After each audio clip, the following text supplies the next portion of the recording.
Giorgio De Chirico, il pittore personaggio, ma anche l'artista iconico, dalla Grecia Volos a Roma, istruso, a tratti megalomane, colto tra sempre metafisica, seicento e classicità, per un proprio approccio all'arte.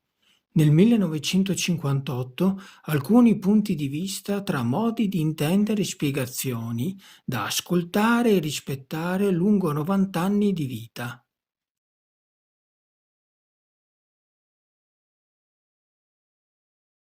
In questa veduta composta ed idealizzata della Via Appia antica si può notare un'atmosfera romantica, come del resto la stessa atmosfera si può notare in questo quadro che ha come titolo Alessandro il Grande ed il cavallo bucefalo.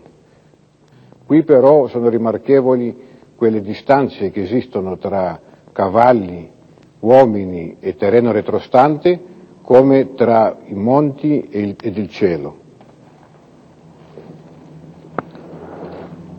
In questa vita silente di frutta è da notare la trasparenza delle ombre ove circolano i riflessi delle parti illuminate. In questo autoritratto in costume io ho cercato di provare la maestria alla quale sono arrivato dopo tanti anni di lavoro. E poi i costumi antichi si prestano per fare simili prove, mentre i costumi moderni non si prestano affatto.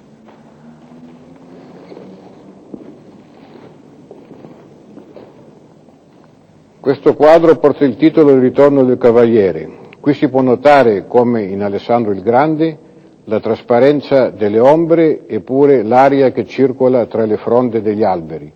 Notevole pure la prospettiva aerea di questo quadro. L'arte moderna, che bisognerebbe piuttosto chiamare modernista, poiché moderno è anche sinonimo di contemporaneo, è una forma di decadenza che oggi è arrivata allo sfascello e di cui i primi sintomi si manifestarono in Francia a tempo degli impressionisti.